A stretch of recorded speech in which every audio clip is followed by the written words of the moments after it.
sugar and more chocolate. It's more chocolate. Tastes like chocolate. It's like chocolate flavored with chocolate. It's a chocolate.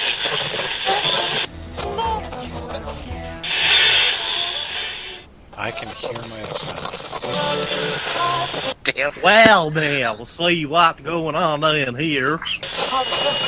Do one almost Yoda one, but they couldn't do it right. To license it. That's a lot of fucking chicken.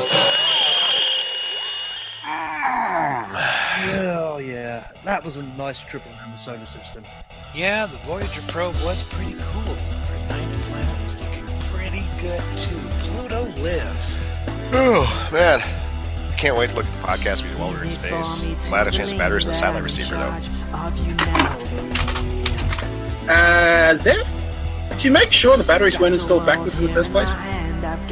What do you mean? Oh, mother!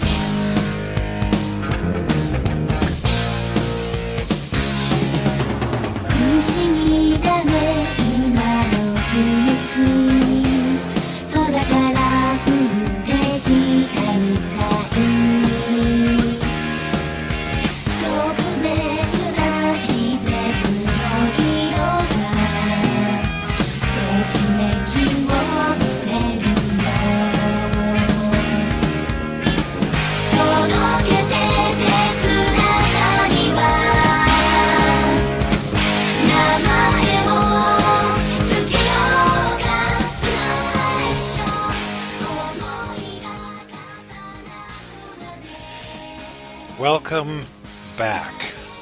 And this is, of course, a special episode of Bunnycast. And apologies if I sound a little bit like NPR, but this is indeed a different type of episode from what you've heard in the past. Of course, our loyal fans will be familiar with our usual sort of campy, sort of seat of our pants kind of format, but we usually do have a structure, including specific introductions, specific ways of sharing news and updates. But this It's a one flimsy is, structure. Yeah, it is indeed a flimsy structure. This is the big reunion show, the 2018 reunion tour, if you will. We decided to make another go of this, and of course, those who are familiar with the podcast will recognize me. I am your hostess, Dame Helen the LeatherClad, also known these days on other venues as Princess Columbia of the MLP fandom, also known as Bronies. And, of course, joining me is our usual cast of Rogues Gallery. We have the right, let's see, how do we do this? The Right Reverend Lord Sir Killerfish of the Keenfans.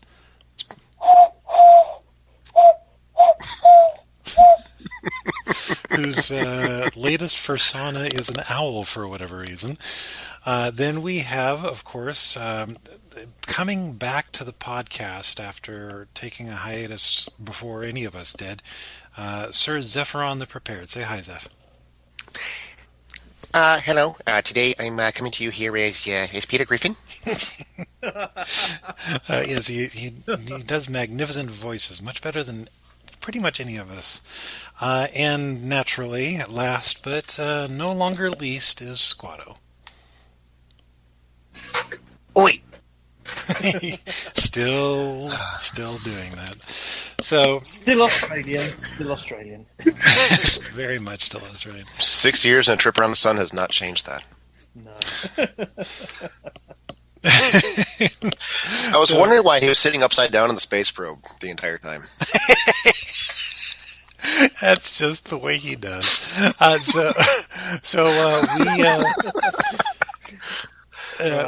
For those who don't recall the circumstances which resulted in us taking the 6-year hiatus, that's probably because we didn't even know at the time it was going to be just a hiatus.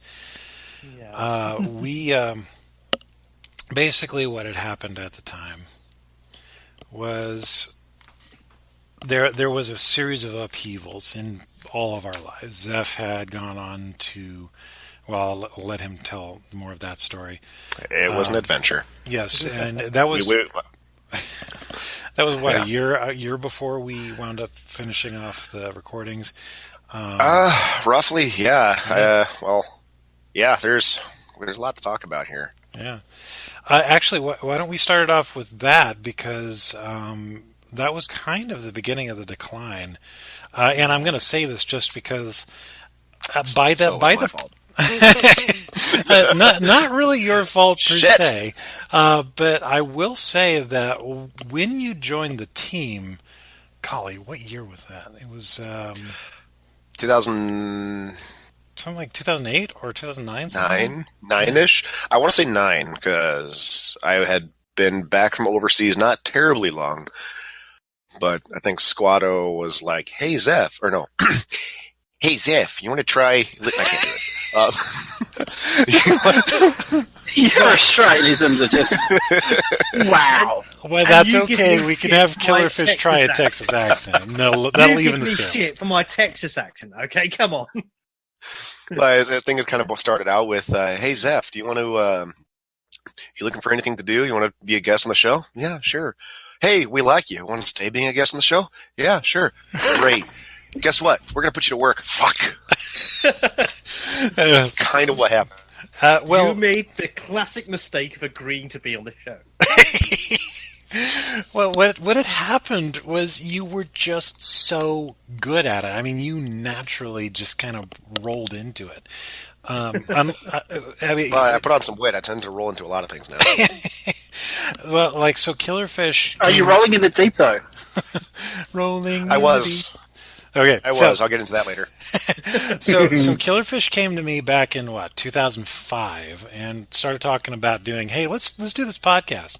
I'm like, okay, and so we just start tossing together ideas and bouncing around with all this stuff, and then Squato comes and pesters me a few months later and says, hey, what about that podcast you guys were talking about doing? And okay, whatever. So that kind of lit a fire under everybody's butt, and somehow I wound up in charge of it all. Whatever. You really think I was going to be in charge? Well, it was your idea. Yeah, I'm the idea guy. Doesn't mean You I came ever up with it, and with them. there's a lot of things you don't follow through with, isn't there? So, Homer, I've got an idea. We're going to be doing this podcast, see? I'm going to throw ideas at you, and you're going to say, okay, I'll do all the work. And you said, that sounds good. Yeah, that's pretty much how I remember it. When did Bowie suddenly come into this whole thing? I was going to say it sounded like Johnny Ive talking to Steve Jobs or something. Tells you about our two different Not worlds. David Bowie. So Bowie's in space. There's a Tesla in space. yes, there is. We saw that on our trip, too. That was pretty cool. So we That was hard to come back.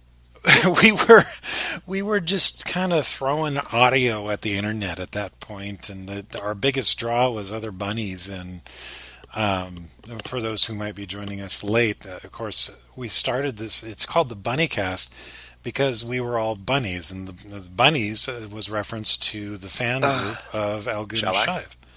Yes, go. Let's see if I can still do this in one breath. Okay.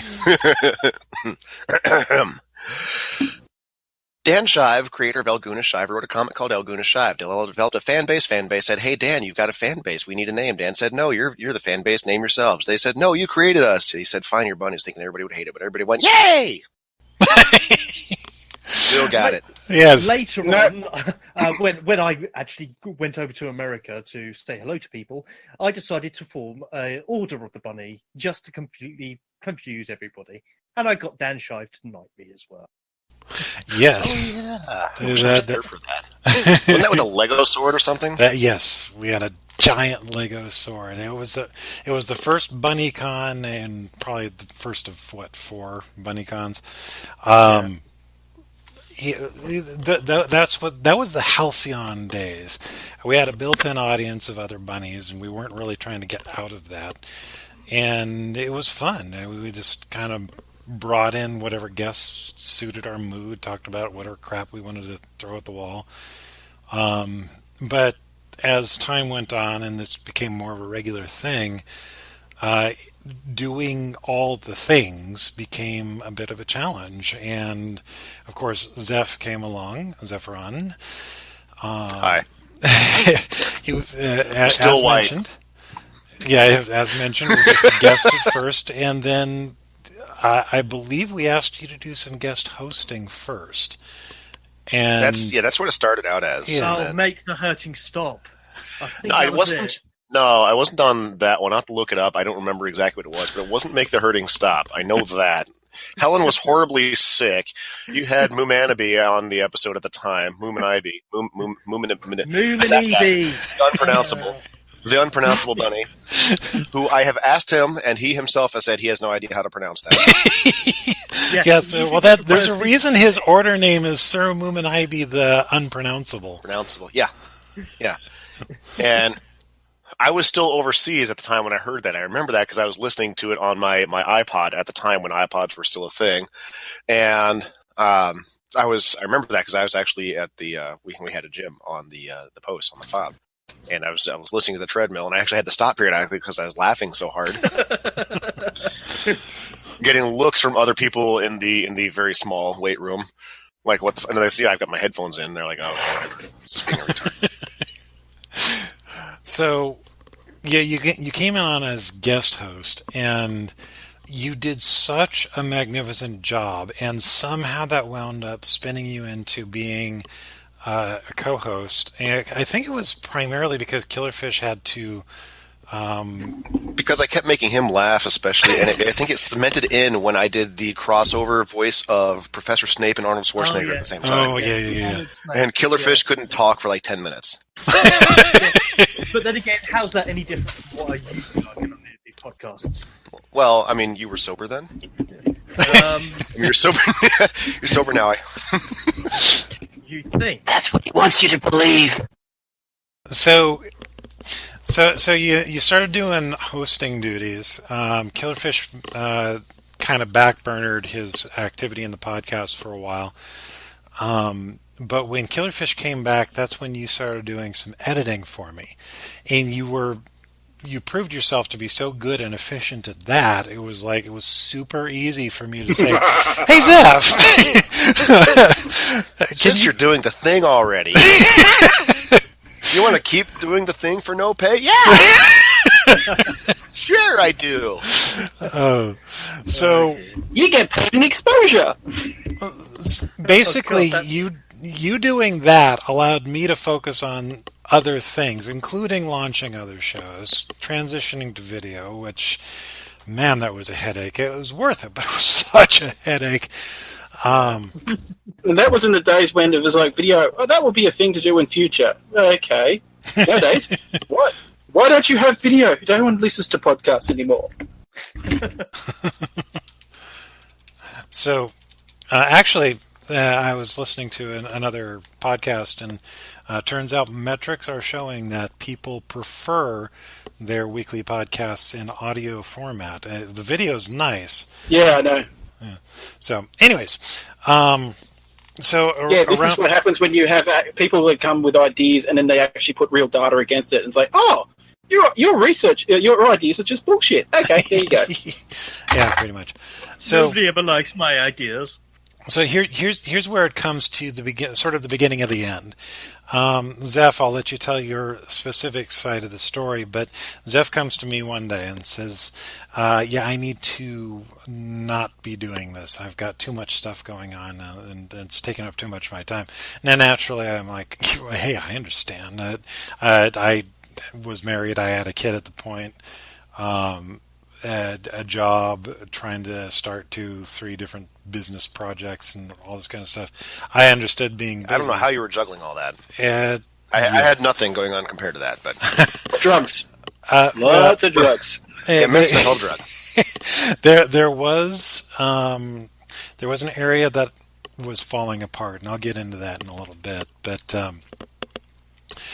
when Zeph left the show to pursue other projects, all of a sudden all of his duties fell to me, which meant that I was now having to devote at least 2 more hours per week on something and shove it into my schedule, which was way too full anyways. Yeah. And we were trying to get profitability to the podcast at the time. So before I continue with that, Zeph, why don't you talk about what happened with you right there? Well, at the time, so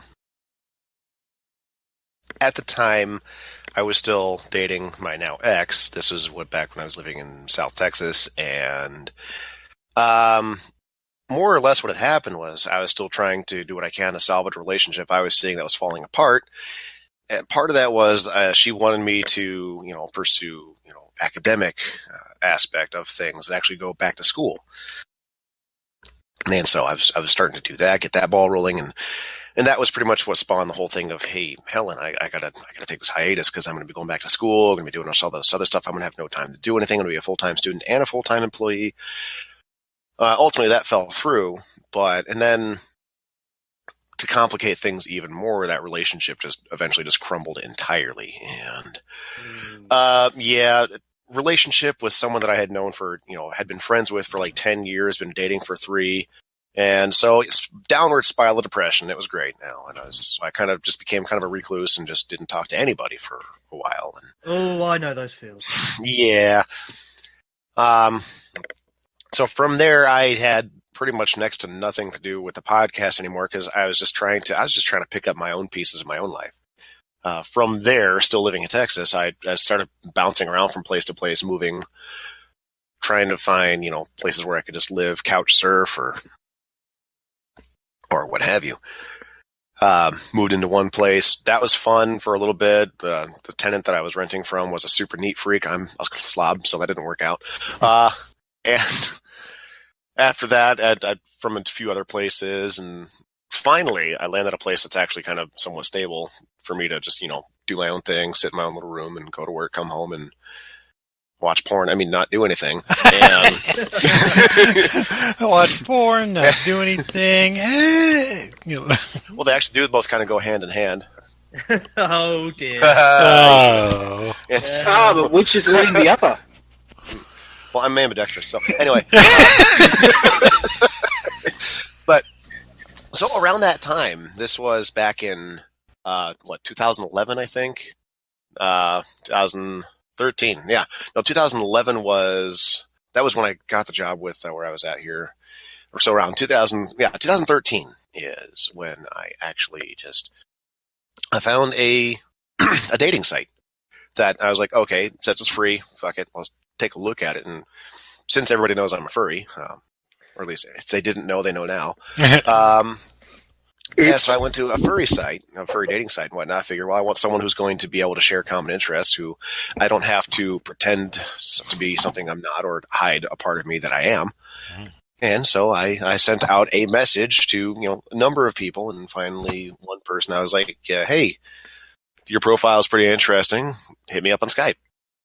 And so we did. And from there, it turned into another relationship. And so I moved across the country again for, I don't know, the 4th time now. I have traveled north and south and north, probably about 4 or 5 times across the entire country. So you're saying that you've been everywhere, man. I'm the everywhere. Well, yeah, just about, damn near. I've been on the West Coast. I've been on the East Coast. I've been north. I've been pretty much to all corners of the country. So what ended up happening was, at first I made a visit to this girl, and found out that was actually working out pretty well after we became friends on Skype and whatnot, and made the visit, determined that worked out well, made another visit that worked out still also very nicely, and ultimately said, hey, I'd like to move up there with you. And she said yes, so we did. And since I've been here, life has just become so much more stable. I've been a lot happier. I'm getting myself back together. I've been able to pursue my hobby with my artwork, when I do actually draw shit. I have become one of the assistant managers at the place that I work at. I work at a tire shop, which is probably one of the, actually, I think it is the biggest tire distribution company in the country and parts of the world. And then finally,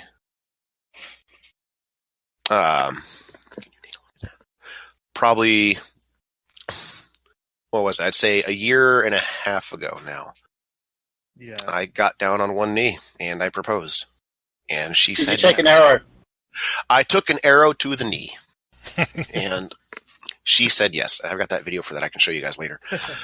But no, so I proposed, and so I am now currently I am happily engaged. We'll be getting married on January 26th of 2019.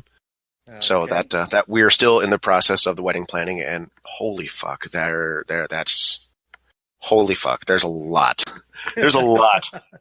Oh my god, there is so much that goes into planning a wedding. If you ever, for any of you out there who are single or considering the aspect of marriage to a significant other, plan that shit out way the fuck in advance. We started our planning about, I want to say, a year and a half to 2 years before the actual wedding date, and I'm glad we had that we've given ourselves that much time, because there's so much involved. But so now I'm happily engaged. Going to be married to one of the most beautiful women I've ever had the privilege of knowing. And he's not just saying that because she's sitting right there. No, she actually went upstairs, but I'm just coming back down now. But no, she's amazing. She's awesome. She compliments me in every possible way, and not just verbally. No, she challenges me mentally and verbally, but she's awesome. So from there, that's about where I'm at now. Actually, I think that's about pretty much where we're caught up. I failed a relationship, traveled the country. I met someone. We're engaged, and we're back. So for just this moment anyway, if I would like to introduce everybody to the Burr. Hello. Yellow. They said hi. She has been the most wonderful part of my life ever. I love you. Love you too. Aw. That is So, adorable. That's Now, Keith. that's the campiness part of the show, guys. So Yeah, so that's kinda my goes down update. from That's here. where I'm at. That's where I'm at. All right, so thank you very much, Zeph. So I think I let's. took a lot longer than 5 minutes. So Speak faster or condense it. That's not possible. I cannot condense. So I'm too dense. at about that time, stuff started happening in my life. So before I pass the mic over to, I want to hear from Squato and then Killerfish. But leading up to what happened, there was a point shortly after Zeph left the show where my wife and I took our daughter up to Las Vegas. We were living in San Diego at the time. We took a little family weekend trip up to Las Vegas, and we were having a problem with roaches in our apartment building, and so the landlady was calling in the roach control. And if you don't live in Southern California, or California period, you probably don't understand how challenging it is to get rid of roaches. And not necessarily because the roaches are perniciously hard to get rid of, but because California has these laws and regulations against using certain forms of pest control that are obnoxious. Stuff that I could pick up literally at the dollar store here in Arizona is actually illegal to buy in California. Oh yeah, by the way, I moved to Minnesota. I forgot to say that. So we had to get a professional in to use stuff that even the professional was acknowledging wasn't nearly good enough to control the roaches, but he was going to do his best. And there was other things that went into everything that was going on. So we decided to have this pest control person come in, do our apartment, and of course you're not supposed to go into the apartment for, I think it's 6 hours after the pest control guy is done spraying. So we thought, hey, we'll pack up, we'll have the guy do his thing, sign off on the paperwork, and just leave for Vegas. Well, done. Donezo. Boom. So we go up to Vegas to visit family. Some of Jolene's family lives there. And we come back to find a note on our door from Child Protective Services. They are going to be in the following week, Friday, and it turns out my mom is going to be coming in to San Diego the same day. And all of these things all kind of crowded in all at once. And this is one of those hindsight is 2020 things. I mean, naturally, when it comes to Child Protective Services, I have my own mental hang-ups because I was in the system as a teenager. And, Same. And hearing CPS Same. is coming. Yeah, I know. Hearing CPS is coming is always one of those things that triggers every single flight or fight response and depression and takes you right back to that headspace. So I was dealing with my own crap. So I completely missed my wife's complete mental breakdown. And the reason I missed it is because she was going through the daily motions, doing the daily things that were supposed to, everybody's supposed to get up, do the thing, take care of yourself, go to work, come home, take care of the family, eat your food, go to bed. There was no hiccup in her routine that would have alerted me to saying something is seriously wrong. But my mom, who came in that weekend, did notice that my wife was acting completely different from the way she normally does. And what I think happened, and I haven't been able to confirm this, but what I think happened is CPS being called on us kind of broke any illusions that my wife was holding about how her life was going okay and perfect and blah, blah, blah. Which started a downward spiral that I wouldn't realize was happening until literally years later. I wouldn't find out about how badly things were going until 2015, to give you an idea. So she was spiraling down, but I'm not noticing this because I'm busy transitioning out of a job at Apple. I'm busy starting 2 businesses, one of which I'm actually getting clients at. I'm busy trying to do just the day-to-day nitty-gritty. I'm busy trying to figure out how to handle the finances on half of the income from the previous year. I'm busy trying to take care of a little girl. I'm busy trying to take care of my dad, whose health was failing. Just all this stuff was just piling on me, which, because I just assumed that everything was going okay with Jolene, because she wasn't saying anything, I just figured everything was fine for her.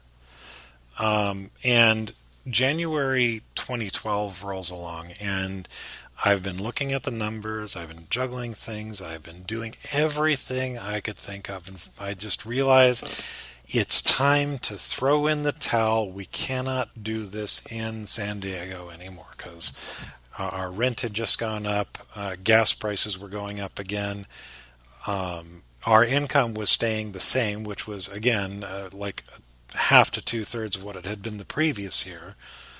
And we had a daughter who was growing up and needing clothes and food and formula and doctor's visits and all sorts of stuff. And Those kids always just need more. Exactly. And on top of that, she's getting older and she's showing signs of autism. Not diagnosed at this point, but she's showing, like I said, showing signs. And once people started pointing out to me, I'm like, yeah, that makes sense. I had decided not to listen to Jolene's family because Jolene's family likes to celebrate when one of their members gets some form of intractable illness. When Jolene's sister, quote, discovered an allergy to rice, you would not believe it. It was like they were celebrating the birth of a new child. And they don't realize they're doing this. They don't realize they're celebrating. I just discovered a debilitating thing that's going to make my life miserable. They don't see it, but that's how they behave. And anybody looking on the outside, looking in, is going to say, "What are you doing?" So I just wasn't listening to them. But when other health medical professionals were saying, hey, yeah, your daughter might be autistic, I'm like, I think you're right. We can't do this alone. So that's what prompted the move to Phoenix.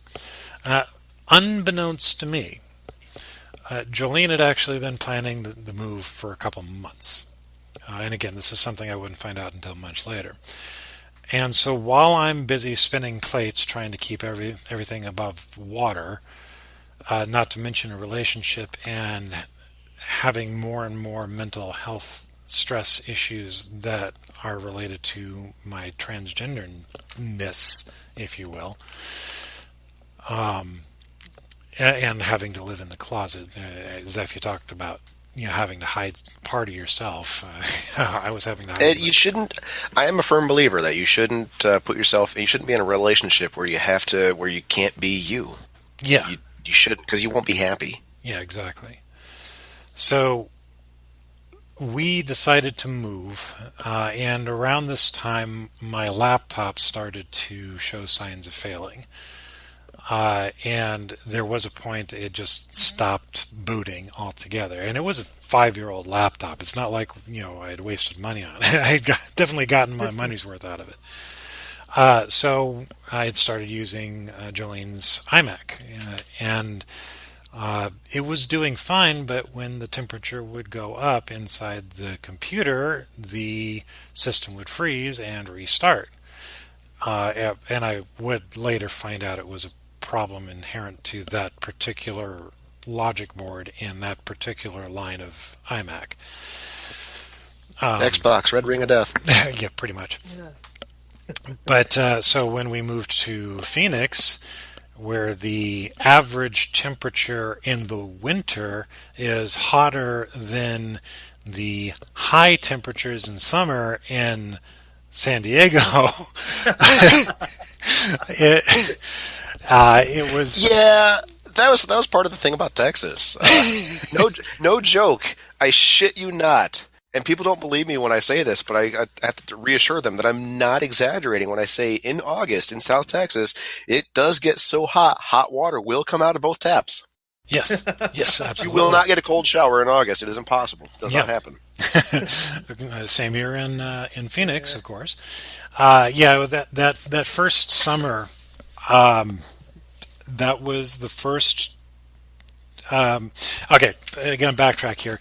Years ago, the people who make Dungeons and Dragons came up with a campaign setting called Planescape, where you venture into the heavens and hells. And one of the hells is a plane that literally thrives on madness. It's the chaotic, neutral, evil plane. And one of the reference to a world here. What? I was just checking because it's like you're going to this place of not interrupting, breaking story, just sort of adding a little lividity to the story of this place that's chaotic, evil, or this type of thing. It's madness, driving. It's like add insert place reference here of location, like say New Jersey. Yeah, wouldn't be wrong. I've been there. So you go to this particular level, this layer of this chaotic, neutral, evil plane, and It's literally just a series of tunnels with a mild wind blowing through the tunnels. No one knows where the wind comes from. Of course, this is a fantasy setting, so it doesn't necessarily have to have a source. It still sounds like New Jersey. And there's this hissing whine, that sound that wind makes when it passes over the entrance to a tunnel or the end of a pipe or something like that. That not quite a whistle, not quite a hum. Yeah, along those lines. And it's always present. You can always hear it because it's literally omnipresent throughout the entirety of this infinite plane. And So, like Chicago, then. you can build a structure, and if you're in the structure, the effects of this noise are lessened, but it still affects you. And anytime you're out and about in the presence of this sound, it's just picking at your brain, just pick, lessening your sanity just a little bit every single moment you're in this sound. And eventually you snap. And there's some rules to determine what happens when your character, their sanity breaks. But I didn't really... My God, it's still New Jersey. I did not Could be Florida. appreciate the subtle madness that can occur when there's this aspect to one's environment that's just there, omnipresent every single day, and you're always aware of it, and you can do nothing about it. And that's what my first summer in Arizona was like when dealing with the goddamned heat! Yeah, it gets pretty hot down south. So naturally, the solution that I came up with was to go do the exact opposite, where it's fucking cold all the goddamn time. Well, except for summer. Yeah, it's like they say in that one post that floats on Tumblr every so often. I prefer to be in the cold because when it's cold, you can just keep putting more clothes on. But when it's hot, there's only so many layers you can take off before it becomes illegal. Hey, they've been working on legalizing parts of public nudity because I think there was a federal thing that actually passed that it is now publicly allowed. Was it federal or state where women can now go topless? It's only partially what? Oh, partially legit. Oh, okay. Well, ignore everything I just said. Sorry, did you just hear something? I didn't. Okay, so anyways, unbeknownst to me, my marriage was hanging on by a thread, and it was entirely due to my ex-wife's, I'm going to say she literally went a little bit insane when CPS called, and she has never really recovered. No one ever really does because, yeah. No, it's just CPS is. Oh my God! You know what? I'm not even going to get started on it. It sucks. Yeah, the only time we were able to get out from under that cloud of CPS now has a file on us was when we left San Diego.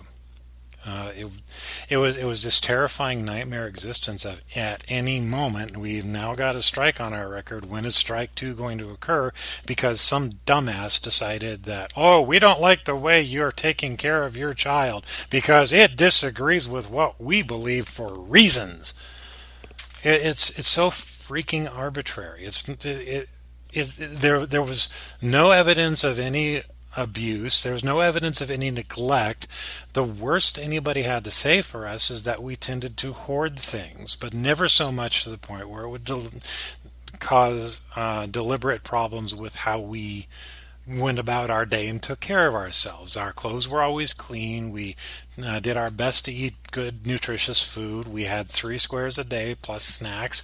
We took care of our daughter. We were attentive to her needs, yada, yada, yada. There was no... Go ahead. I was about to say, I'm kind of in the same boat, minus the kid part. My clothes are always clean. They're just never folded and put away. I try to eat, nutritious foods. I fail miserably. I do have 3 very rather than square, but very round meals a day. Very similar boat. Mhm. That's why I'm like over 200 and some odd pounds. The point is that sure, there's areas of life that could be improved, but in no way was this any condition that would be harmful to a child, and yet we were still under that threat where at any moment our child could be taken away from us, even on a provisional basis, because somebody else said so. And that is a nightmare thing. I don't blame Jolene for her state of mind during all this. I don't blame her for her state of mind now. Yeah, CPS is entirely too unregulated. Yeah, it is, like I said, it's truly a nightmare scenario, and thank God we got out from under that when we left San Diego in California. But clearly that broke things for Jolene, because years later she was still hanging on to that notion that, oh my God, I must be a bad mother because this, in spite of the fact that many good mothers get CPS called on them because reasons. There's no good third-party objective watchdog, as you say, Zeph, to the CPS process at all.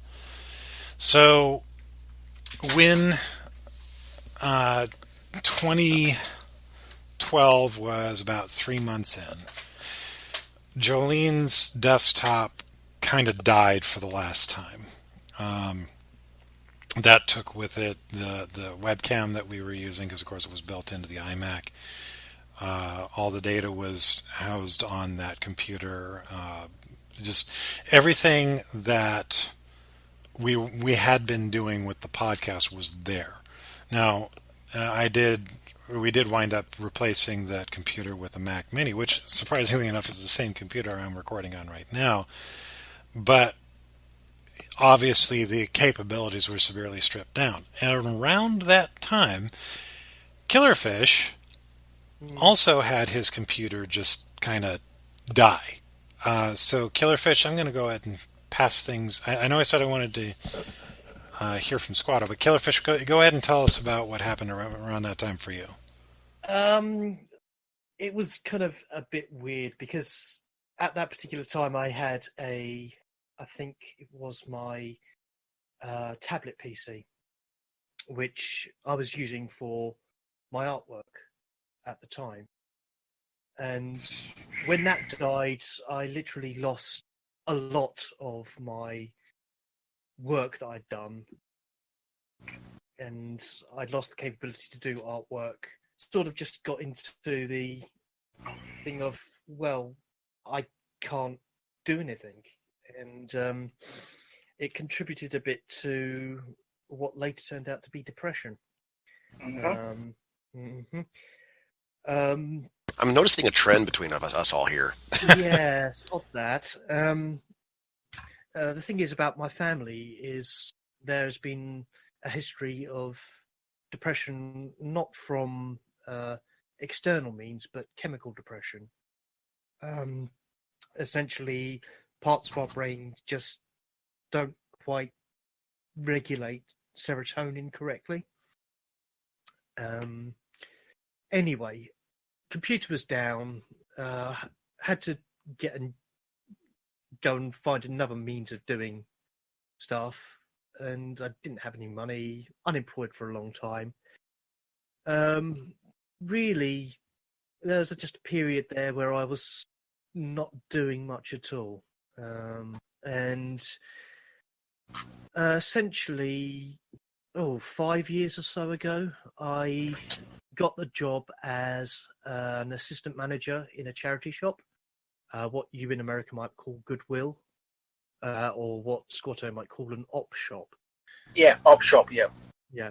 And so I became the assistant manager there, and with that, a bit more money to do things with, was capable of finally buying things for myself, because my history is that I've not come from a poor family per se, but we didn't have a lot of money when I was growing up.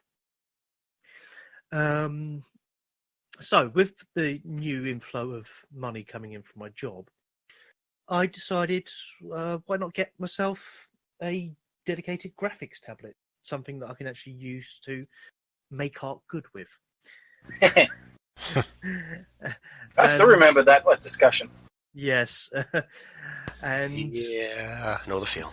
and what eventually ended up happening was I decided, well, let's see just how far I can push this, and I decided, well, what would be funny to do?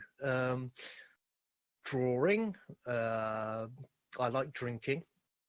Why not combine the two things?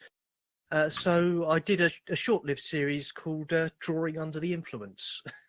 Where, That was amusing. yeah, I still love catching when I caught those. yeah. So I would literally, I teamed up with Squato. He would provide the chat and the ideas of what I would be actually drawing. Then I would have 10 minutes. Ideas supplied by others, I should point out. It was not just me going, hey, do this. Yeah. Well, he organised the list of what I would be drawing in a given session. Yeah, which sometimes was interesting. Yes. And Though, yeah, they got kind of out there sometimes. yeah. And Particularly because people were like, hey, I'm going to try and troll you as much as possible. yeah. That didn't really work that well because, I'm pretty much... Yeah, that's why he trolled back. So, essentially what would happen is I would take a drink of whatever I was drinking at the time, whiskey, whatever, and then I would have 10 minutes to draw an image in. And then I would take another drink, and then have another 10 minutes to draw something in. And This was It went partly as a downhill test. Sort of. This was... You got to remember, the key, for people wondering why he did this, was to basically try and push his art quality so that he could do it faster, all that type of stuff. yeah, and the thing is with when you're operating at that level of drunkenness, you don't quite seem to catch just how poorly your drawing is. So, Ty, you are not. Well, I mean, there's a lot of things that tends to be missed when I hit that level of Yeah. drunk. But Boy, was it fun. yeah, eventually I decided to just stop doing that because it was really not good for me at all. The actual funny thing about that is you get the odd person who goes, hey, where was that? What happened to the rest of that show? Apparently your liver abuse is more important, was saying that's not that important to some people. Yes. Yeah, apparently my continued health and my attempt to not fall into alcoholism is less important than... Meanwhile, your liver is going like something out of the Jeff Goldblum's The Fly. Help me! Help me!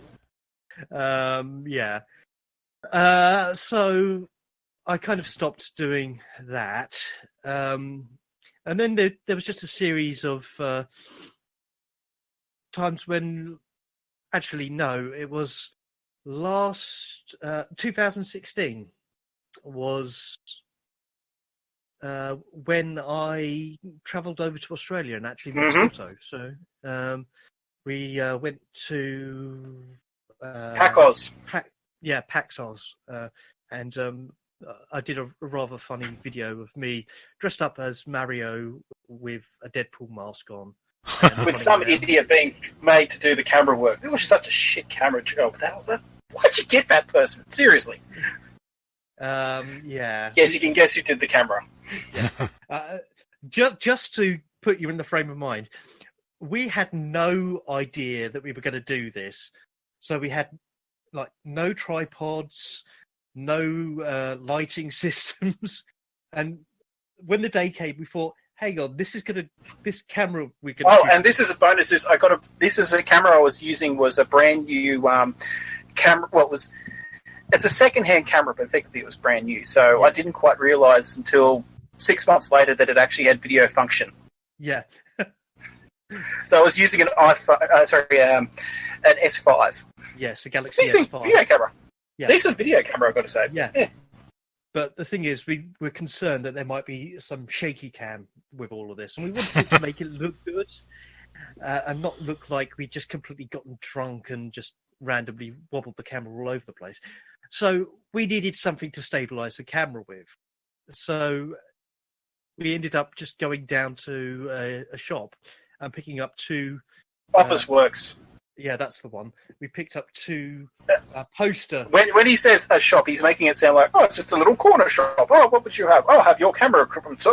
Yeah. Oh, here you go, good sir. Yeah. So, yeah. It's an office thing, big retail. Yeah, because we couldn't find anything cheap to actually put the camera on. The thing that I found hilarious from that was we actually went to 5 different office works. Yes. There was only one of them actually had the damn thing we wanted. Yeah, and it was This ridiculous. is in Melbourne CBD too. Yeah, they were ridiculously priced as well. So we said, That's Australia. We said screw it. We got a couple of poster tubes, roll of duct tape, and we put together KF's tripod, which was spelled TRY. Yeah, I was about to say, because you tried. Yeah, Yeah, and he was the one that wrote that for the record. yeah. And to be honest with you, the footage came out decently.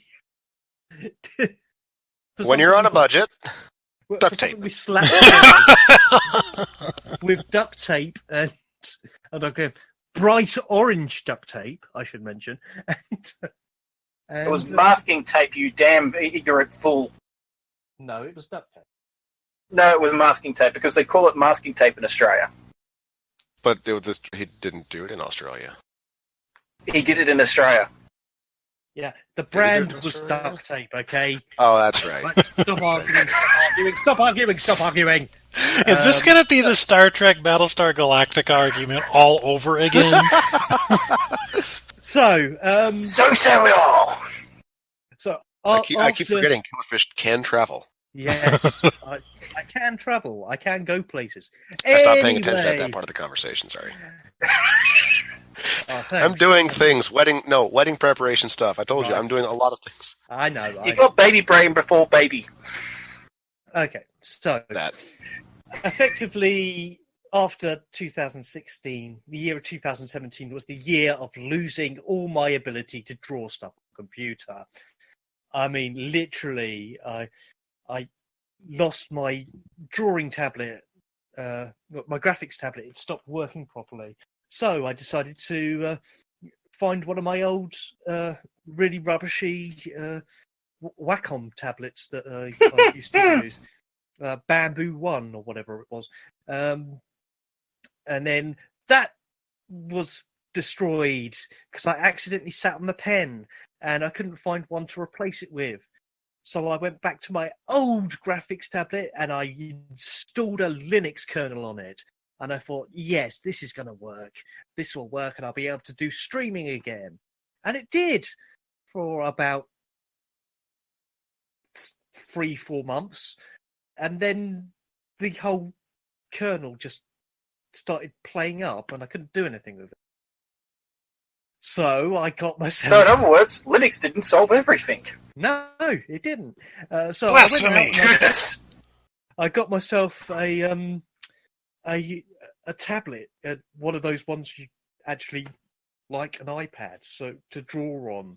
And I got myself a stylus that I could draw on it, so it looked nice. But the problem with that is the stylus was so cold, it was actually causing one of my fingers to hurt. Meaning I could only draw a certain amount of time before I had to put it down. And In other words, your art at that time was super chill. yes, thank you for that. That pun shall live on forever in record. I hope you're proud. Immensely. Okay.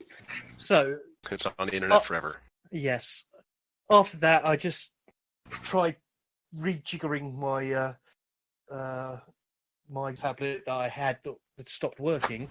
And what do you know? I just had to make sure that the wires were straight. So, that's where I am now. I've got my graphics all up together, and apparently I've improved quite some since the last time.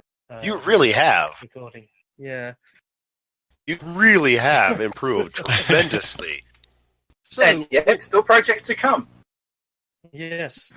So, my little tips for those of you attempting to follow my path. Don't do a series where you have to drink and then draw in 10 minutes a specific scene. Unless you want to. Unless you want to, of course. Don't go to Australia to go meet your friend and play virtual reality zombie hunting with them, unless you want to. And You that's forgot about Mario it. Pool. Oh yes, Mario. Don't dress up as a combination of two different characters from two different genres and make stupid videos of yourself running around a convention centre and getting hit by lots of people. So we still. yeah. Okay, so since we've talked about Killerfish meeting with Squato, Squato, why don't you talk about what happened to you from the time when we had to close the doors on the podcast? What happened? Woke up, went to bed. Woke up, went to bed, did shit, and that's it. I'm sensing. 6 years later, he woke up. Okay, then that was easy. No, there's a lot more. I think there's a little bit more involved than that. Just a hunch. There might be, but in reality, yes, there is more. But then again, some of it I technically can't exactly say because I know that there's not that people would hear this, but it's just that certain people just don't like this going and internet because they kind of like their privacy. So this. I'm going to not to be a pain for people that want to actually get the information. It's just people do have privacy concerns. Basically, is the point I'll make on certain points. But generally speaking, work has not been too easy to find around here. For instance, I've been back to study a few different courses, and then I after that still didn't get too much jobs. Longer story short is that the economy has also not been too easy. So even if you did get a job, you're not ahead to actually get your from what money you were getting in and paying off your debts to actually make the job worth it. So that makes it not hard. Also, those studies I did, they don't do them anymore because they basically shut them all down because they apparently didn't want to actually have spend the money on them. They want to go for even cheaper half-assed courses, and as a result, no one actually wants those qualifications because they think that they've those crap courses of what you've got. There's a lot of great things that have been crack horses or crack horses. Crack horses. So, Killerfish, draw what's in my mind right now. It will be banned forever, but draw it now. Yeah, okay. You have 10 minutes. Equipment's not connected. It would take you have 10 minutes, apparently. You have 10 minutes and one shot. It'd take me 10 minutes to actually set up my drawing, and I can't be bothered. Well, better get cracking. Okay, so that because I kind of teased it. Well, there technically was a bit more. As I was going to say, there was not being interrupting, but no. The other reason I'm mentioning that is it's been interesting, is just to put it the nice way. They do a lot of good things, like there's the number of family members in my family has actually increased. There hasn't been a decrease, which is a good thing. Congratulations. Quite. Not immediate to me, but close family. So, not immediate. Congratulations. So basically, that's type of stuff. And as you heard, went and saw Darth had been to Pack Oz, which has been interesting to do that because I've been to Melbourne a few times, which is where this happens, and it was fun going down there after a 8-year break. And it's like, holy shit, this place has actually changed over just that period of time. And going there with Tonsky, which is we had him as a guest previously. Yes, I'm still actually friends with him. He's not actually good. How's he doing? He is actually. I can say what. I'm trying to remember what he's actually said online. In short, he's alive. He's also a bit of a gutless wonder. The reason for that is we make that joke is he actually has had part of his intestine removed. Yes. Yeah, Ouch. he had a inflammation though in there. It's a genetic disorder, and he's the one that actually pushes the "he's a gutless wonder" joke. For the record, so yeah, so he's been well. He's actually been doing that, but he's been having issues. Most recent one is that there's sort of some talk of maybe doing a PACOS thing this year. It's up in the air. He is in the iffy category because, and I'm going to say this because he's actually publicly gone online about it, so it's not like it's a hidden detail. He's basically been booted out of his house, which is, they've got a property in line. The problem is they've got cats. So that's a point because where he lives in Tasmania is a state that it has a sort of a love-hate attitude towards cat more than you would get in a lot of other places, particularly in Australia in general. Point being for Australia is that we have feral cat problem. Tasmania has a sort of attitude that they're a pristine environment that has never had any issues from feral creatures in there, except for the things that actually are there. And they really don't like feral creatures. So if your cat isn't got the a collar and a couple of bells and is tagged, yeah, you're not going to find that cat again after. Well, it depends on if you're ordering from a certain shop or not. The jokes about that is that we have joked about how terrible the Asian foods down there is, or any takeaway food too. Gotcha. No, because it's he's placed. No, the joke being there is that they actually had the takeaway place, and they actually went into experimenting with Asian style, and Asian style is basically a hodgepodge of various Asian things to sort of shove together. So you'll have something that's vaguely Thai right next to something that's vaguely Chinese right next to something that's meant to be a curry. So Aussie fusion, basically. No, it's not even that. It's basically really, really. Oh, I've heard about that. Let me try and make that type of fusion. Hold my beer. I'm going to give Okay, so that kind of gives everybody the story of everybody else post podcast and the odd guest. So yes. So basically, what happened for me is, since I was kind of running things and realizing that my equipment was down, Killerfish's equipment was down, Zeph was no longer in the picture.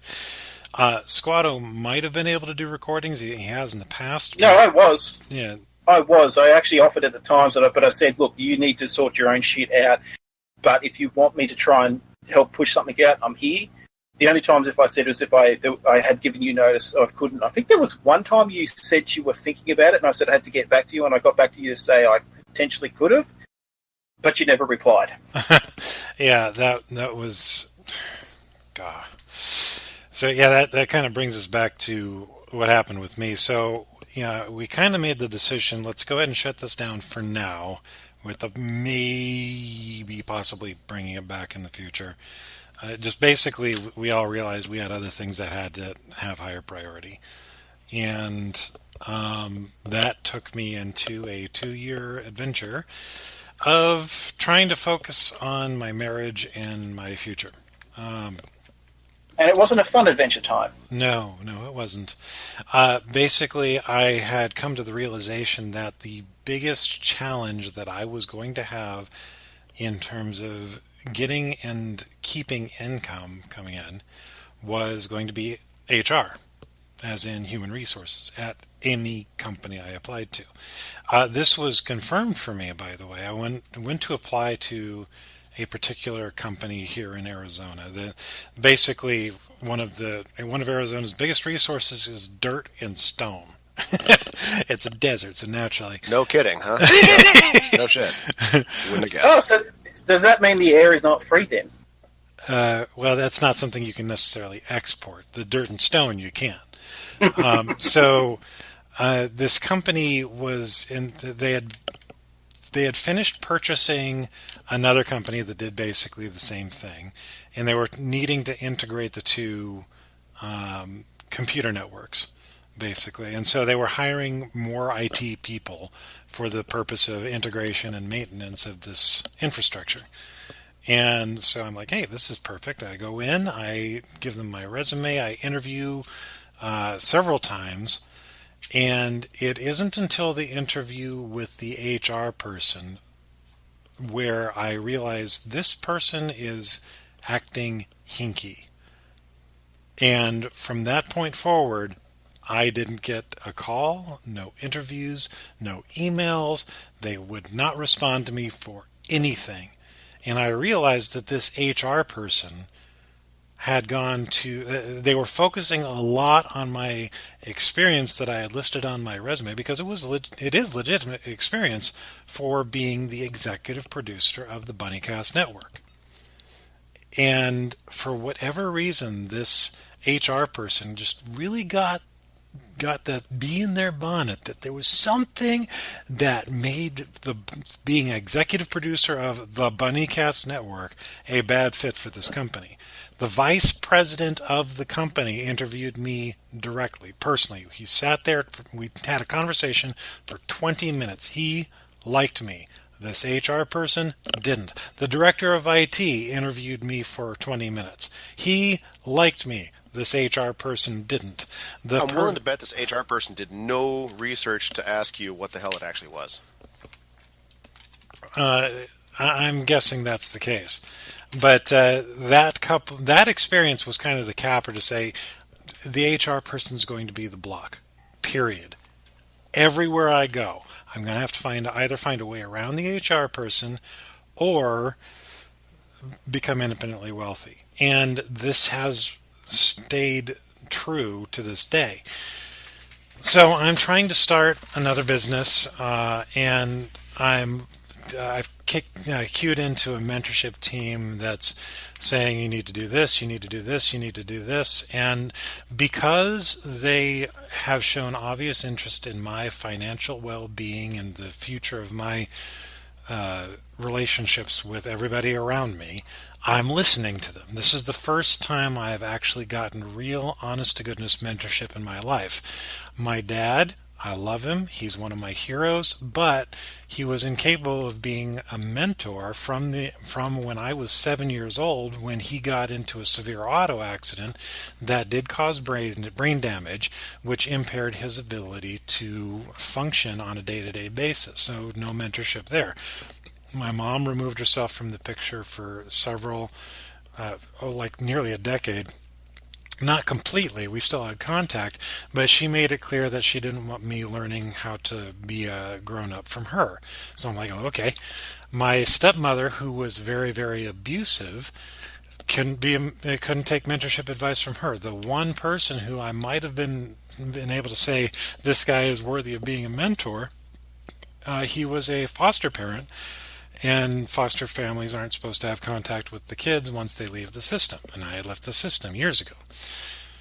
So I'm getting real honest-to-goodness mentorship from millionaires, from people who had good, stable families and marriages and relationships, 20-odd years plus, from people who were running their own businesses and being successful at it, from people who have been retired for 10, 20 years.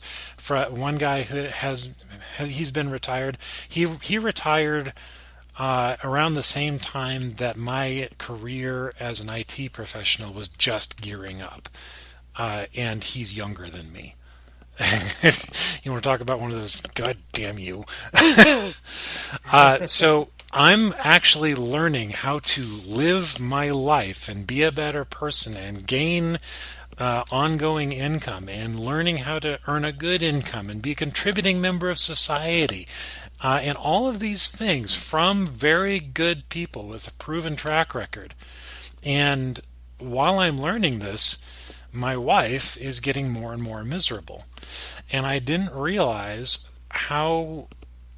where the schism was until about 9 months before, in fact, let's see, I want to say April of 2014 would have had to have been the time, the deciding where I had the mental shift that allowed me to perceive the beginnings of where this problem might be, where I was noticing that Jolene was trying to have arguments that I wasn't necessarily having. And the trigger for that was I was reading a book, I believe it was by Zig Ziglar, but it was on communications, and the key sentence was something to the effect of, what a person hears is only 10% of what you're saying.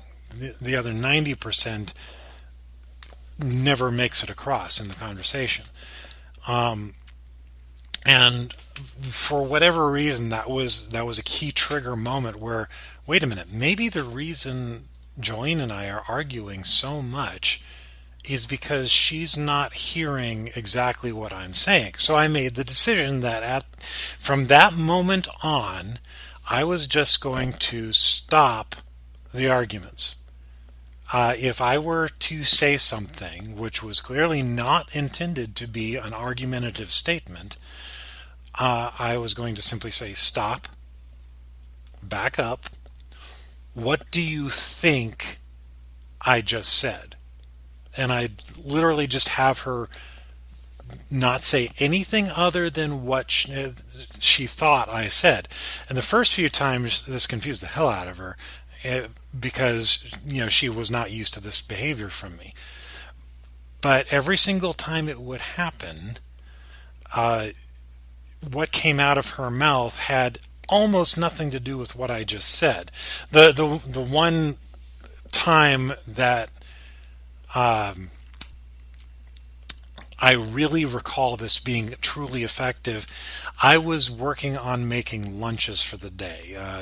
Freya needed lunch for school. I needed lunch for work. Jolie needed lunch for her work. And I believe I was wanting to know if she wanted peanut butter and jelly or Nutella and honey, I think was the options I was going with at the time. And I asked her, hey, what kind of sandwich do you want? And she bit back at me something about how she shouldn't be responsible for all the day-to-day decisions. And I'm like, whoa, stop. What do you think I just said? And she replies with something like, this is years ago now, so my memory's a little bit fuzzy, but she replies with something along the lines of, well, you just asked me to tell you what we needed on the shopping list. I'm like, whoa, I'm making lunch. This has nothing to do with the shopping list. We have the ingredients. I need to know what to put on your bread. And that was when I really realized what was going on. And as the months ensued from that moment in April to December, I started paying more and more attention to Jolene, what she said, and then what the people around her were saying. Because I had learned that we are the combined average of our 5 closest acquaintances, right? Well, she was hanging around with her family more than anyone else. And I started listening to when we were at gatherings of her family, usually at least once a week. As time went on, it got to be more and more and more. And I would realize that some member of her family would say something, oftentimes related to her, and oftentimes negatively. Remember, this is the same family that celebrates when somebody gets a debilitating disease or a life-impacting allergy, right? So they would say something negative about Jolene, and then 2 or 3 days later, she would try to get into an argument with me. I'd say, stop, what do you think I just said? And a slightly modified, just barely twisted version of exactly what her family had just said to her 2 or 3 days prior would come out of her mouth, her brain associating that statement with what she thought I was saying to her. And the more I rode on the no, that's not what I said, the more and more her brain was suffering from cognitive dissonance. Yeah, she had built up in her mind, this is what my husband is like. And when we moved out to Phoenix, her increased exposure to her family allowed them to tack on all of their perceptions of me, all of them negative, to Jolene's mental model, which was not good or strong to begin with. Her mental model of me couldn't deal with me being transgender. So here she is married to a trans woman, and her mental model immediately it starts to be on shaky legs, being immediately broken because she just can't deal with that, and that has to do with being raised in a Mormon family and aspects of her upbringing and blah blah blah blah blah. Point is that already she's got a broken mental model, and then her family just starts loading all of this baggage onto this broken mental model, and she cannot deal. And so her family, if there had been somebody orchestrating this would have been genius. Because right at the moment when Jolene was at her most vulnerable, because she had just gone in for a surgery to remove, it wasn't a gallstone, what was it? Basically, she had to have her gut sliced open to take out something that, like a stone of some sort, that had developed because of stress. And she just couldn't deal with it. And so she's at her weakest, and her family conspires to get me cornered and basically threaten my position as head of household, as Jolene's husband, as Freya's father, and I just go off. I'm not dealing with it anymore. But because I'm trying to be a good husband and not just rip into my wife's family, I say, I'm not dealing with this, I'm out, and I go to take a walk. By the time I get back, Jolene has taken our daughter and left. And that was that was in January, second to last weekend in January 2015, and that was the last time she and I spent under the same roof. Immediately, she filed for divorce. I wound up paying for the divorce filing, which was stupid. Honestly, I think it should go to the person who's filing divorce, the one who should pay for the file. But anyway, because that's the person who obviously wants it more. I think it had to do with in the divorce filing, she accused me of abusing her and Freya. So I remember when you were telling me about this. To this day, I have nothing to say. Yeah. I don't know what to say. What do you say to that? I mean, yeah. What eventually happened? I'm gonna spoil the story. I'm gonna encapsulate it. 6 or 8 months later, I forget exactly how long it was. No, it was 7 months actually. Now that I think about it, 7 months later, Jolene and I are in front of an officer of the court. This is a court-mandated meeting where this I forget this person's title, but their entire job is to look into this mess that the marriage has devolved into and see if there's any weight or evidence to support the accusations of abuse. And after spending literally 2.5 times the amount of time that we had initially been allotted with Jolene and I, this officer of the court determines that there is no basis for the accusations of abuse.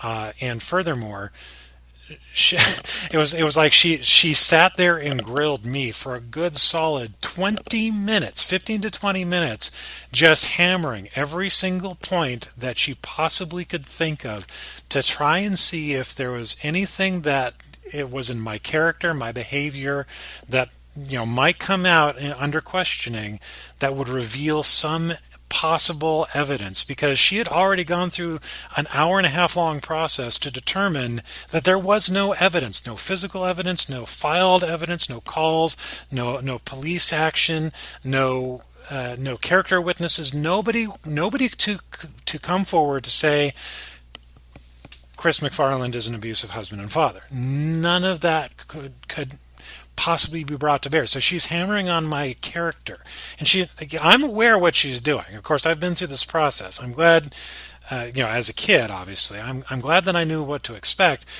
because otherwise, something might have popped.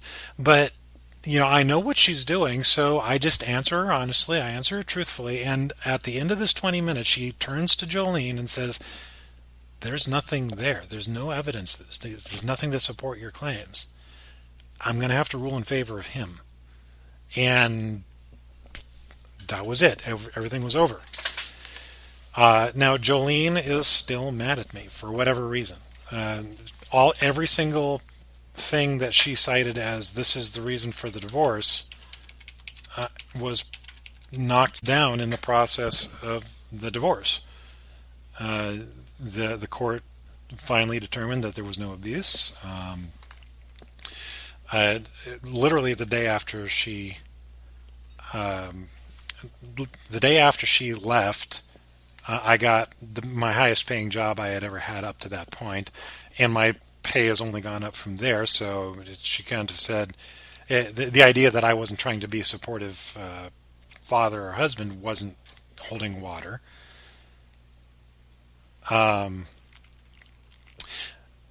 Anyways, since then, I've been paying out a very significant chunk of my paycheck in child support. And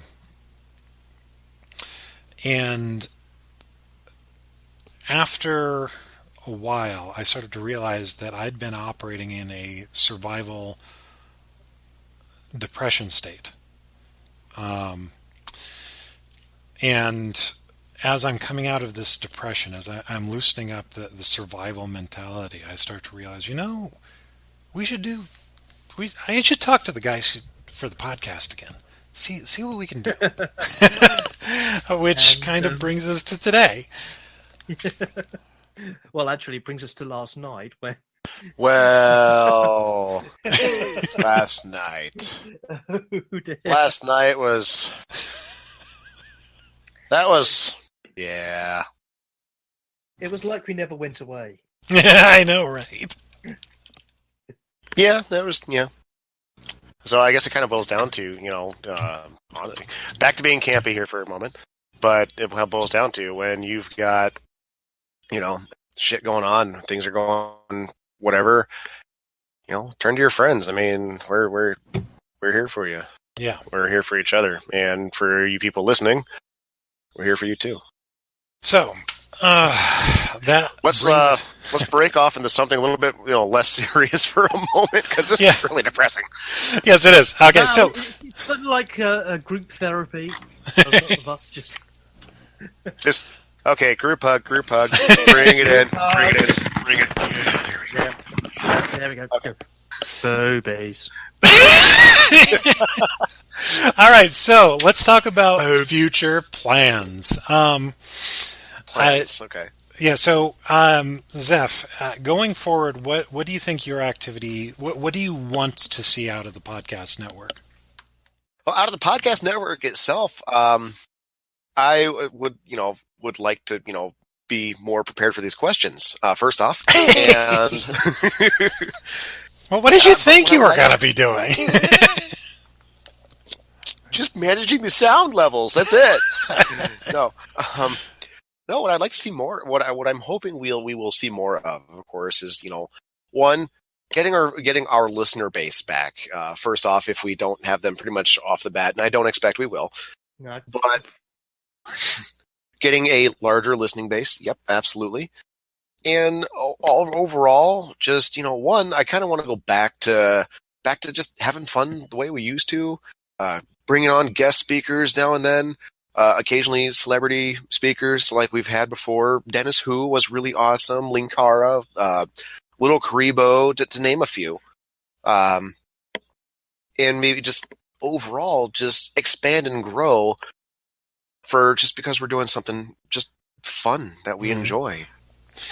Well, Bless you. speaking of stuff that we are going to be talking about, one of the I'm hoping to start up more than just the Bunnycast all over again, and of course Bunnycast specials, because I don't want the special episodes to intrude on the regular flow of the Bunnycast.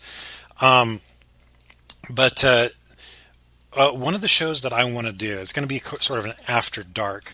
I'm hoping. So you weren't you weren't lying about that. I was not. You're no, serious. I'm hoping to make. I'm hoping to make the Bunnycast itself to be more family friendly. Not necessarily sanitizing it, but making it so that we're not necessarily going to have to put explicit on the tag when we finally get relisted in iTunes. So that Right. So I can't actually really test Zeph anymore then, can I? Well, God. not on the Bunnycast. On the specials, However- yeah, probably. On the specials and the After Dark episode, we come to you. You listeners, that's what So one of the So this episode you're saying is going to actually get edited then. Well, they're all going to be edited. well, So it's going to be edited for language. not necessarily the specials. I want us to Oh, be it's able fucking to. sweet as. Yeah, I want us to be able to go into areas. All right.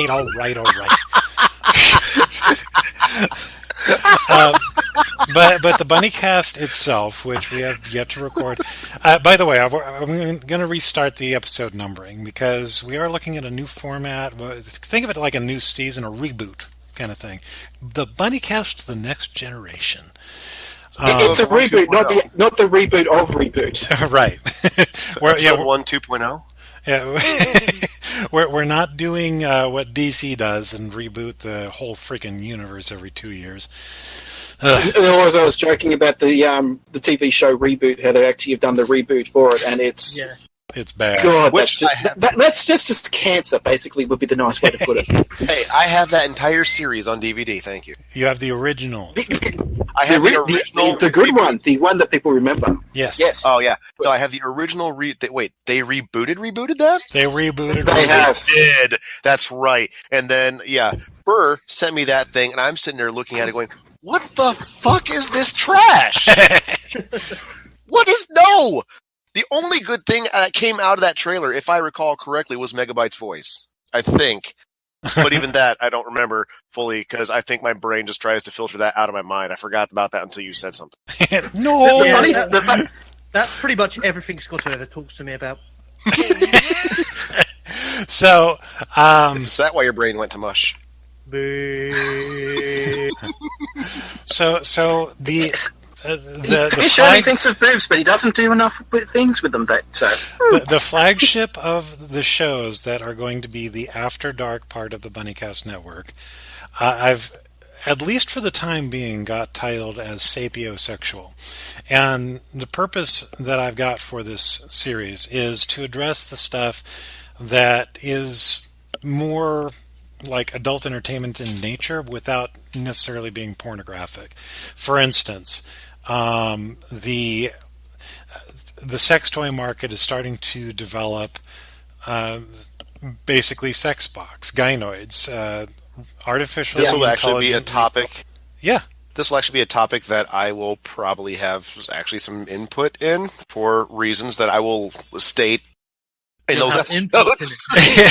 Well, I'm actually hoping. Are you going I to see make what sure the input table connects properly? I'm actually hoping that you can be a regular co-host on this series because while I have dabbled in the furry community, I did want somebody who, I don't necessarily self-identify as a furry. If you push me and say, "Are you a furry?" It's like, well, I do have a fursona, so I guess, but that's not the first thing that comes to mind for my personal identity. You, however. you love that part of yourself. You're proud of it, and that's one of the first things that comes out of your pie hole. So. I'm a furry. so I'm hoping No. that I'm seriously hoping that you can become a regular co-host on that show. But speaking of other For the record, shows, for all these show hosts, are not exactly people that will be hosting it are not set yet. You'll see when it happens. yeah, exactly. Yeah, the only show that we've got definite, yes, we are doing this. We already have an idea of show outlines and rough idea of how often we're going to be recording is the Bunnycast. Everything else is still kind of up in the air, including show titles. It has, yeah. The other stuff has yet to touch down from space where we came from. Yeah. It's still. Because we talked At least it's about still better than that Chinese space station. because we talked about it a lot to the point where we actually were talking about launching this show before the great hiatus of 2012. Fan Fiction Club is going to be a thing.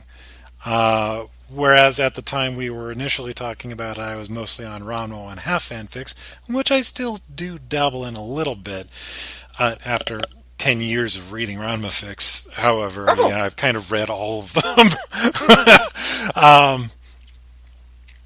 Is Zeph surprised? No, Zeph is not surprised. Sorry to interrupt, but apparently I was like, what the thing? Apparently there's actual breaking news on that space station. It's actually going to be crashing within the next 18 hours, apparently. Somehow I don't think it's somehow I don't think it's going to be quite the triumphant return to Earth that the Tesla test launch was earlier this year. So that did come back down. Not the car. No, the Tesla itself, well, the car, the rockets themselves mostly made it. Mostly because one of them, it did make it down, it just didn't make it in one piece. After it made down. That was the one that was in the barge. Someone forgot to play Kerbal Space Program first. Yes. Well, but the car itself is... Go on. I was going to say, the car itself is on its... was set to go to Mars. It's going to Mars, but it's not exactly going to Mars. It's kind of going a little bit further than Mars because there are a couple of off. Well, so it's going nearish. Yeah. So you're telling me the alignment was off? Car joke. So yes, Fan Fiction Club will be launching. Sapiosexual hopefully will be launching here soon. Squato, you were talking to me about a show idea that you had. Do you want to give us any spoilers on that, or you want to keep it under your hat? I can talk about it. I would actually mention too, because we had the clear picture one. There is some discussion about how that might work with. There is interest in doing that because you actually said that you were interested in seeing something along those lines kicking around again. Yeah.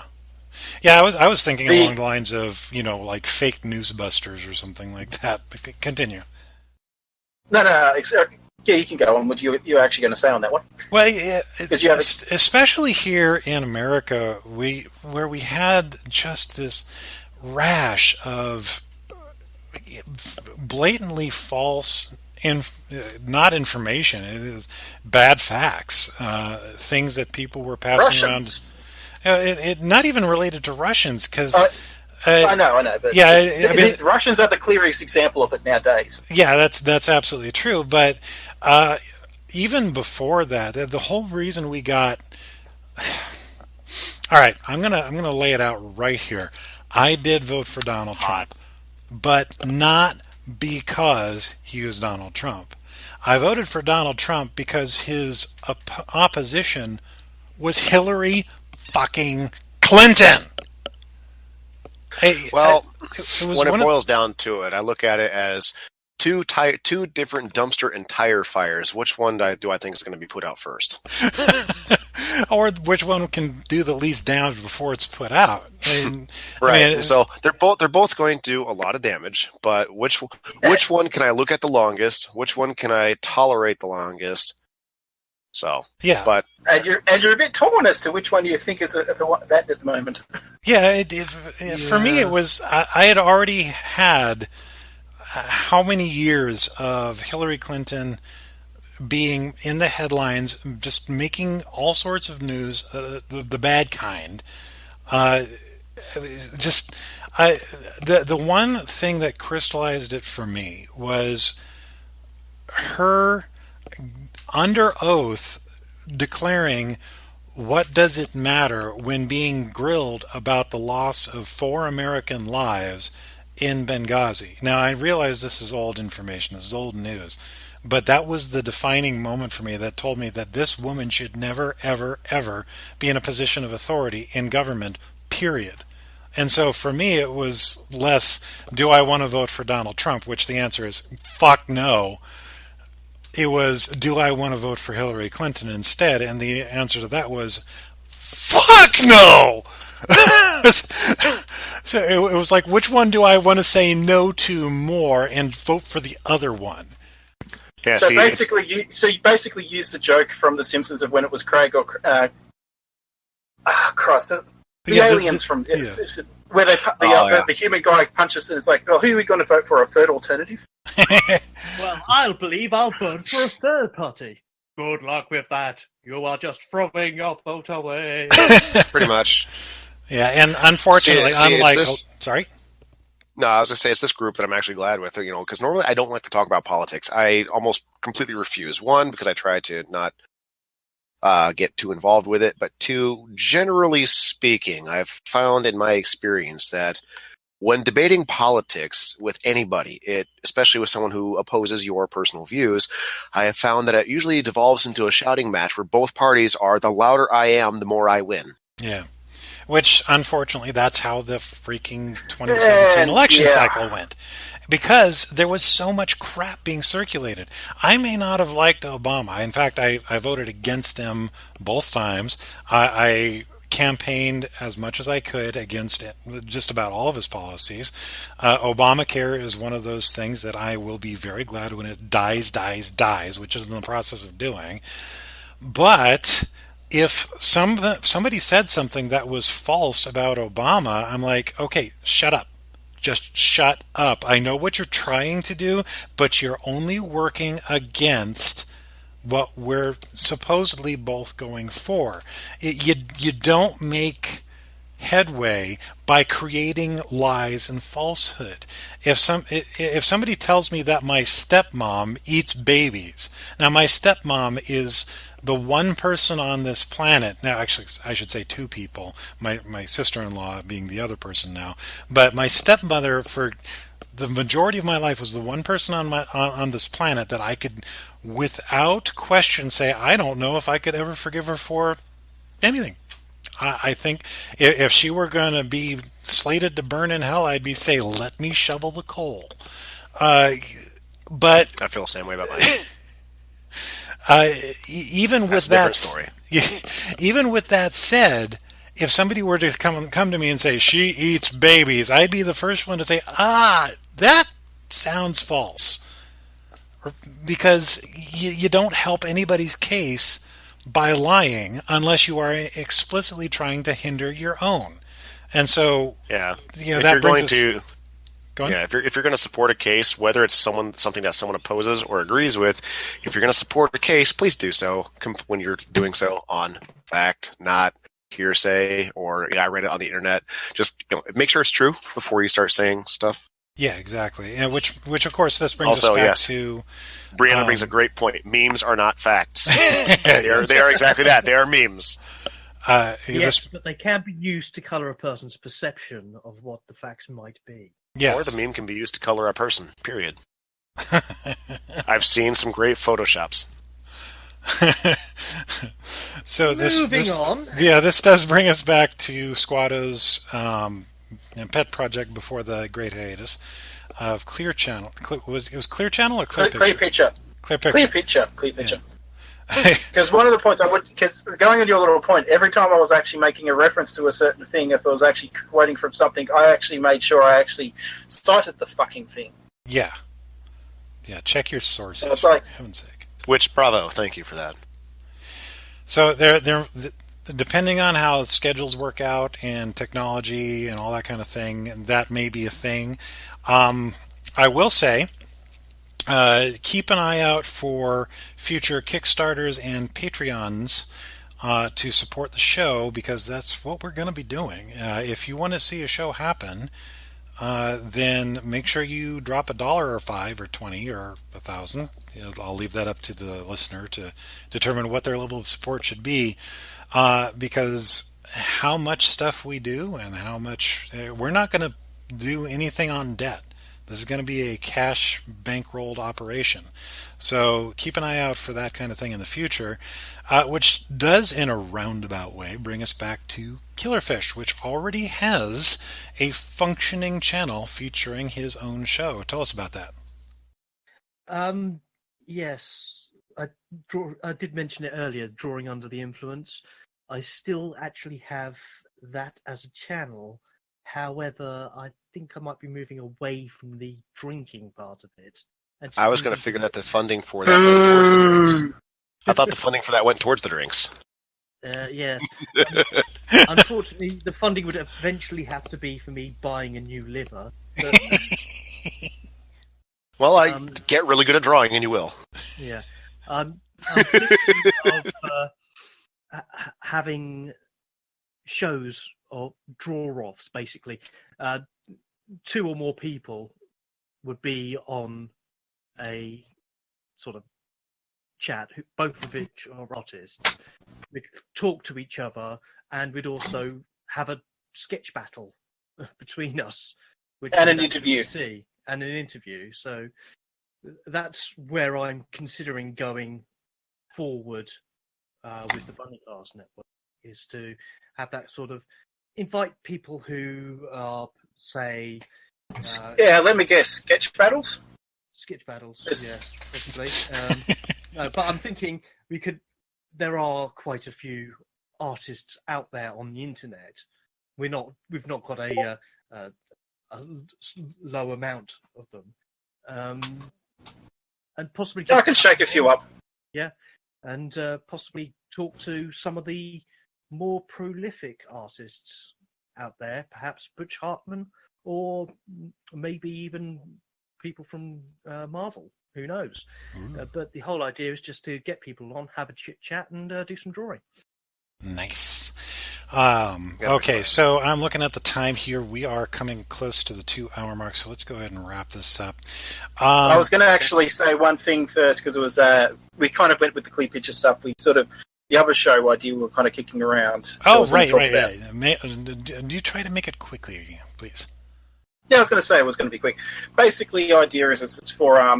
the idea was kicking around was sort of just collecting, and it's like, bugger, just make it about game collecting in general. So it's about a gaming type focus thing, but it's sort of general focus is more in the collecting side, so retro, that type of stuff. But we will be covering a lot of more as it goes along. So we'll sort of work out our balance. It's open, but...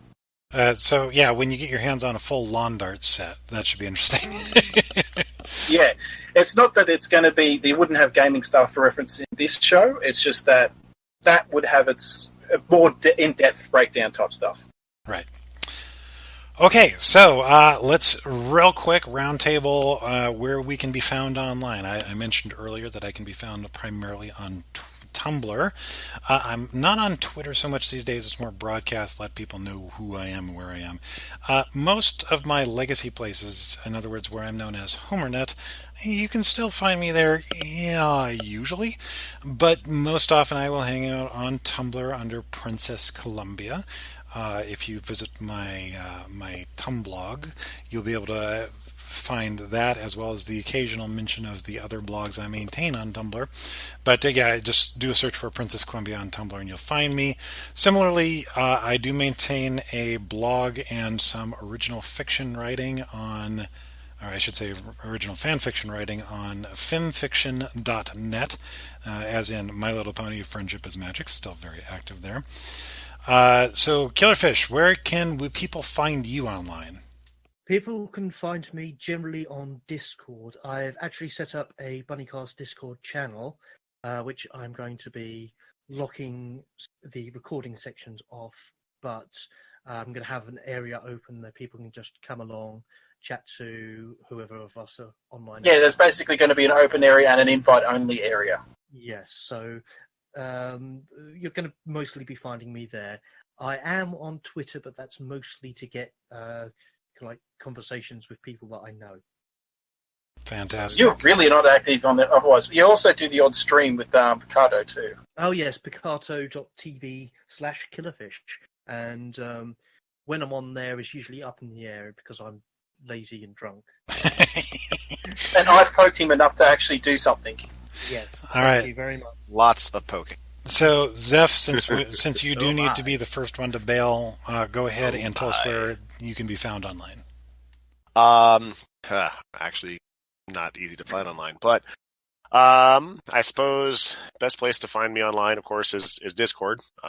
Which, if you really want to talk to me, you can find me kind of in the EGS Mayhem channel if you're already there as Xepharon, or you can also find me on occasionally. I do throw stuff up on Twitch at twitch.tv/Xepharon. That's at least I think that's the URL.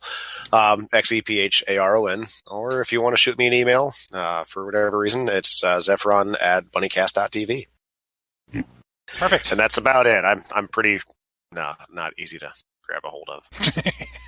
And Squato, finish us off here.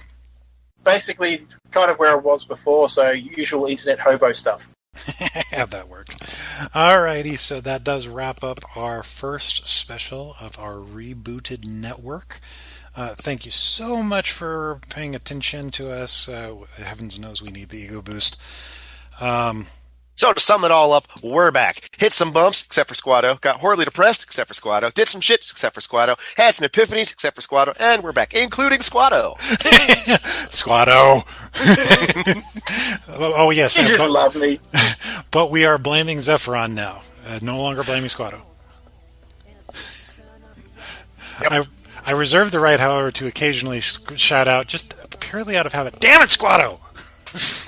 Keep in mind, I can, anytime you say, damn it, Zeph, I can just, being primary sound editor, I can always just, it's going to sound really chopped and clipped. Damn it, is that Squato? All right, let's wrap this up. Say goodbye, guys. Goodbye, guys.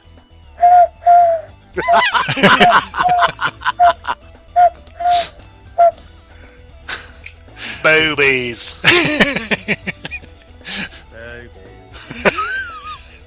Squato? I suppose I could end it up with Wacko Warner. Good night, everybody. Good night, everybody. Night, everybody. Yeah, it's not a yakko. And good morning and hello. God damn it, Squato. And to all you, Hello. you listeners, have a wonderful time day of the day. You and me, and I need you here to keep some sanity. We are but pawns in a faded game of cat and mouse. Maybe a couple of guinea pigs thrown out here and there. This crazy world is all messed up in my head. I got you, I don't care.